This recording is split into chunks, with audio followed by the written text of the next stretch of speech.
How's it going, Talk Forest TV? My name is Jack and welcome to my review of the Swansea game that just took place at the City Ground. Now, to start the game off, we were really poor, really poor. The first 15 minutes or so, Forest were very shaky. We didn't look at the races at all. I was a bit worried, to be fair. You know, they got their goal through Brewster. Decent little finish, to be fair to him. But we just didn't look good at all.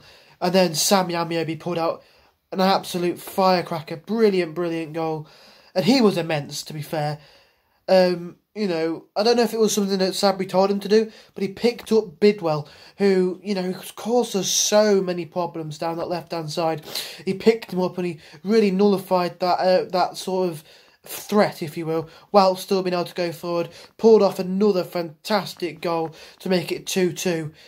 And, you know, I just think that we could maybe have got a third if he'd stayed on. We brought on Lolly, who looked alright. He looked alright.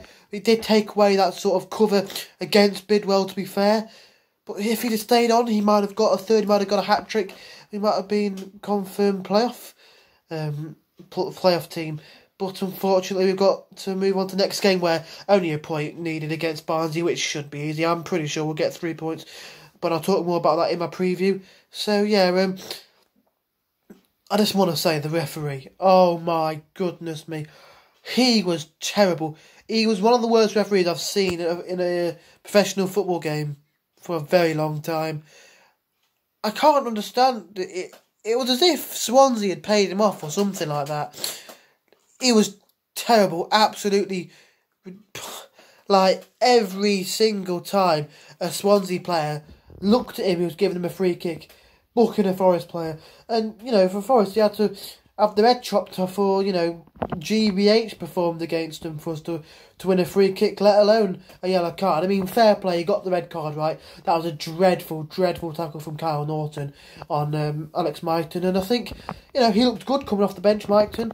Had a few flurries forward, really used his pace and his energy well against the tired backline, which I think is suitable for him at this moment in time, as he's building up experience to bring him off the bench, use his pace, use his energy against a tiring backline like he did today. And it, you know, it really shows that sort of we have that in the bag, we have that in the locker against tiring teams, which is, you know, a really good thing for us, a really exciting thing for us to have the knowledge of now. And yeah, I think it was a really good game. You know, it was a really nice match for the neutrals. Two teams going at it, two high-intensity performances. And we actually controlled the ball really well. We finished the game with more possession. Well, towards the end we had more possession than Swansea. I don't know if that's how it ended. And we looked good, you know. We dictated the play well, controlled it well along the back line. Ben Watson really doing well in that regard. And yeah, I think it was a really good positive performance. The only thing it was missing was a winner, and I think we deserved to win, in my opinion.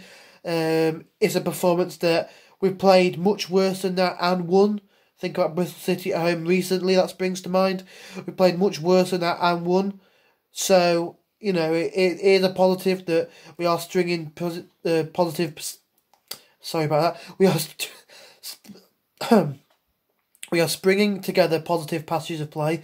It's a bit of a tongue twister, that one. But yeah, overall I think we played really well. Really positive for that one. Man of the match for me has to be Amiobi before he was brought off. Diakabi came on and didn't look too bad, to be fair. But I think it shows that maybe we need Thiago Silva on the pitch, because when he was on the pitch, he was making things happen. Cheeky little passes, cheeky little jinx pass players. He looked really good. And I think against Barnsley, a team that we are definitely better than, he definitely needs to start 100%. We don't need to go with 3 DMs. We need 2 DMs and an attacking midfielder 100%. And I think we'll be able to breeze past them. So yeah, another good performance from Forest. Unfortunately, we couldn't get all 3 points, but a point in the right direction. 1 point needed against Barnsley, and playoffs will be ours. So if you did enjoy, smash the like button, subscribe to Talk Forest TV if you haven't already. Thank you for watching, and come on you Reds.